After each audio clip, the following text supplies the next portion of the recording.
Sir మేము సిద్దిపేట జిల్లా బెజ్జంకి మండలం నుండి వచ్చినాం సార్. ఏదైతే ఎంఆర్పిఎస్ వ్యవస్థాపకులు పద్మశ్రీ గౌరవ మందకృష్ణ గారు 30 సంవత్సరాల సుదీర్ఘ పోరాటంతో రాష్ట్ర ప్రభుత్వాలు కేంద్ర ప్రభుత్వాలతోటి అనేకమైనటువంటి ఒడిదుడుకులను తట్టుకొని సుప్రీంకోర్టు ద్వారా ఆగస్టు 1 నాడు వర్గీకరణ అమలు చేసుకునే దిశగా ప్రచారాన్ని ఆ యొక్క సమాచారాన్ని రాష్ట్రాలకు తీర్పును ఇచ్చినటువంటి సందర్భంగా ఇప్పటి వరకు రాష్ట్ర ప్రభుత్వం ఏబిసిడి వర్గీకరణ దిశగా ప్రయాణిస్తున్న క్రమంలో రాష్ట్ర వ్యాప్తంగా ఎన్నో నిరసన కార్యక్రమాలు చేస్తూ ఈరోజు మొన్న ఏదైతే 7 తారీఖు నాడు 1,00,000 డప్పులు 1,000 గొంతులు సభ ప్రదర్శన ఉండాల్సిందో దాన్ని వాయిదా ప్రస్తుతం ఉన్నందున ఈరోజు భవిష్యత్ కార్యాచరణ కోసం తెలంగాణ రాష్ట్ర ఎంఆర్పిఎస్ ఎంఎస్పి అనుబంధ సంఘాల ముఖ్య కార్యకర్తల సమావేశం జరుగుతున్న సందర్భంగా మేము బెజ్జంకి మండలం నుండి సుమారు ఒక 60-70 మందిని తరలి వచ్చాం సార్. ఏదైతే ఈ వర్గీకరణ ఉన్నదో జనాభా దామాస ప్రకారంగా రాష్ట్ర ప్రభుత్వానికి మేము కూడా ఒక విన్నపం చేస్తున్నాము. గౌరవ ముఖ్యమంత్రి రేవంత్ రెడ్డి గారికి మా మాదిగ సామాజిక వర్గము 32 లక్షల పైచీలకు ఉన్నదనేది రికార్డు ప్రకారంగా చట్ట ప్రకారంగా అయితే చూసి ఉన్నారు. దానికి అనుగుణంగానే మాకు రావాల్సిన వాటా రాజ్యాంగబద్ధంగా బాబాసాహెబ్ అంబేద్కర్ స్ఫూర్తితోటి గౌరవ మందకృష్ణ గారు చేస్తున్న పోరాటానికి దిక్సూచిగా మేము అందరం ఆయనకు మద్దతుగా ఉన్నాము. మా జనాభా ప్రకారం మా వాటా మాకు కావాలి, ఇంకొకరు వాటా మాకు వద్దనే దిశగా మేము కూడా అనుసరిస్తున్నాము. కానీ ఈ అంశంలో ఈ యొక్క ఎస్సీ వర్గీకరణ ఉపకరణాలు ఏవైతున్నాయో అందరికీ కూడా దీనివల్ల లబ్ధి పొందుతుందంటారా? అవును, తప్పకుండా లబ్ధి పొందడానికి కార్యక్రమానికి ఎంతో మంది ప్రెస్ మీట్లు పెట్టుకొని ప్రెస్ క్లబ్ లో సమాజ ప్రెస్ క్లబ్ వేదికగా చాలా మంది ఉపకులాల వారు వచ్చి మాకు అన్యాయం జరుగుతున్నట్టు వాళ్ళు చెప్తా ఉన్నారు. అవును, అదైతే మీరైతే వాస్తవాన్ని పలుకుతారు. ఇప్పుడు రాష్ట్ర వ్యాప్తంగా గౌరవ మందకృష్ణ గారు అన్ని కులాలను అన్ని సంఘాలను పార్టీలను ఏకతాటిగా తీసుకొచ్చిన ఒక వ్యక్తి ఉన్నట్టు గొప్ప వ్యక్తి రాష్ట్రంలో మందకృష్ణ అనేది ఛానల్ ప్రకారంగా ఉన్నది. జనాభాను చూస్తున్న జనాభా కూడా ఏదైతే ఉపకులాలు ఉన్నాయో 59 కులాల మాలలు మాదిగలు కొంత ముందంజలు ఉన్నారు ఇప్పటి వరకు ఉన్నది. ఒక వీరి 2 వర్గాలు కాకుండా మాల దాంట్లో ఉపకులాలు ఉన్నాయి, మాలదాసరి ఇవన్నీ. ఇప్పుడు మాదిగ దాంట్లో కూడా ఉపకులాలు ఉన్నాయి 18. వీటికి న్యాయం జరగడానికే ఈ యొక్క వర్గీకరణ ప్రత్యేక ఉద్దేశం అనేది తెలియజేస్తున్నాము. గౌరవ మందకృష్ణ గారికి ఆధ్వర్యంలో మేము నడుచుకుంటున్నాం. జై మందకృష్ణ మాదిగ, జై మాదిగ. మందకృష్ణ మాదిగ కృషి ఫలం ఎంతో ఉంది. ఈ మందకృష్ణకే ఈ ఎస్సీబిసిడి ఏబిసిడి వర్గీకరణ ఆయనకే దక్కాలని మేము కోరుకుంటున్నాం. ఎందుకోసం ఆయన కృషి ఫలమే. ఇప్పుడు ఎవరెవరో గొప్పలు చెప్పుకుంటారు, ఆ గొప్పలు కాదు. వాస్తవం 3 దశాబ్దాల పోరాటంలో మందకృష్ణ చేసింది కాబట్టి ఇది ఆయనకే అంకితం చేసి ఆయనే కృషి ఫలమే అని మేము ఈ సభాముఖంగా తెలియజేసుకుంటున్నాం. మాకు మందకృష్ణ గారి 30 ఏళ్ళ పోరాటం ఇప్పుడు అమలైంది. కానీ 11 అయితే బాగుండు. 9 వరకు ఇంకా మాకు అన్యాయం జరిగినట్టుగా మాకు ఉద్దేశము. 11 చేస్తే మాకు అందరికీ హ్యాపీగా ఉండే అవకాశాలు. ఇంతకుముందు ఎంతో కోల్పోయినాం మేము. కానీ సుదీర్ఘంగా పోరాడి మాకు ఒక మరో అంబేద్కర్గా నిలిచిపోతాడు. కాబట్టి ఇలాంటి నాయకుని మేము ఒక దేవుని లెక్క మేము ఊహించుకున్నామని మా ఆలోచన.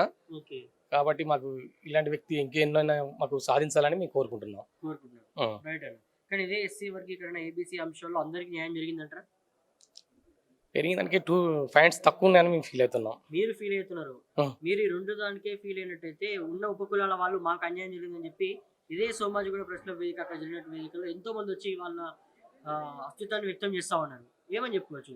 నిజంగా జరిగినటువంటి ఎస్సీ వర్గీకరణ ఏబిసి వర్గీకరణ ఏతుందో దానివల్ల ఎస్సీ మరియు మాల అన్ని ఉపకులాల వాళ్ళు లబ్ధి పొందినారా నేను అడుగుతా ఉన్నా. అంటే ఇప్పుడు కొంత ఎక్కువైంది, దాన్ని సరి చేయాలని మేము వేడుకుంటున్నాం. పెట్టుకున్న కార్యక్రమం దాని ఉద్దేశించి చెప్పుకోవచ్చు అంటారా? దాని ఉద్దేశంగానే ఇప్పుడు అంటే అన్నగారు మాట్లాడితే దాని విషయం అనేది మన బయటకు తెలుస్తుంది. కొన్ని సంవత్సరాల కాడ నుంచి మేము మా మందకృష్ణ మాదిగ గారు పోరాడుతూనే ఉన్నారు. మేము ఇన్ని సంవత్సరాల 30 సంవత్సరాల సుదీర్ఘ పోరాటం నుంచి అప్పటి వరకు ఇంకా మేము అణగారిన వర్గాల కిందనే ఉన్నాం.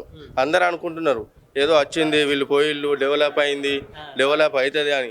ఇంకా కాలేదు. అప్పటి నుండి కూడా మేము అణిగిమణిగే ఉన్నాము. మా మందకృష్ణ మాదిగ గారి యొక్క సుదీర్ఘ పోరాటంలో ఇప్పటి నుంచి అన్నా మేము కాకుండా భవిష్యత్ తరాల వాళ్ళన్నా బాగుపడతారని ఉద్దేశము. కానీ ఇన్ని రోజులు మాత్రం మేము ఏం బాగుపడలేదు, మాకేం రాలేదు. అది అంటే మీరు బాల సామాజిక వర్గం మాదిగ సామాజిక వర్గం అందులో ఒప్పుకోవడం అంటే ఏదని చెప్తారు? మాదిగ అంటే వాస్తవానికి ఇప్పుడు జరిగినట్టు ఈ అంశంలో మాలలు కాస్తంత వ్యతిరేకిస్తున్నట్టు ఉంది ఈ కార్యక్రమానికి. వ్యతిరేకన ఇస్తున్నారు అంటే ఎవరైనా ఇప్పుడు పాలోళ్ళు అన్నదమ్ములు అసొంటిదే చిన్న చిన్న దానికి అమ్మ సంపాదించిన ఆస్తికే తమ్ముడు కావాలి అన్న కావాలని కొట్టుకుంటున్నారు. ఎవరైనా అంటారు, కానీ వ్యతిరేకత అనేది మాకైతే లేదు. సోదర భావంతోనే మేము కూడా కలిసిమెలిసి ఉండాలనే ఉద్దేశంతోనే ఉంటున్నాము. ఇతని యొక్క మందకృష్ణ మాదిగ గారి యొక్క అడుగుజాడలో నడుచుకుందామని మా యొక్క ఆలోచన. ఈ ముఖ్య కార్యకర్తల సమావేశం ఈరోజు జరుగుతుంది కాబట్టి మేము ఇక్కడికి రావడం జరిగింది. మాదిగల భవిష్యత్తు మాదిగల ఆరాధ్య దైవం నవయుగ అంబేద్కర్ అయినటువంటి మందకృష్ణ మాదిగ గారి అమూల్యమైన సందేశాన్ని, ఆయన ఆదేశాలను, తర్వాత ఆయన ఆలోచన విధానాన్ని మేము తూచా తప్పకుండా పాటిస్తూ భవిష్యత్తులో కూడా అన్న వేసే ప్రతి అడుగులో మేము భాగం కావాలని, మాదిగల భవిష్యత్తు కొరకు అన్న ఇచ్చే పిలుపుని ఎలాంటిదైనా సరే మేము ఉద్యమ కార్యాచరణ కావచ్చు, లేకుంటే ఆయన ఇచ్చే ఏ ఆలోచనైనా మేము తూచే తప్పకుండా పాటించి ముందుకెళ్ళాలని నా యొక్క కోరిక.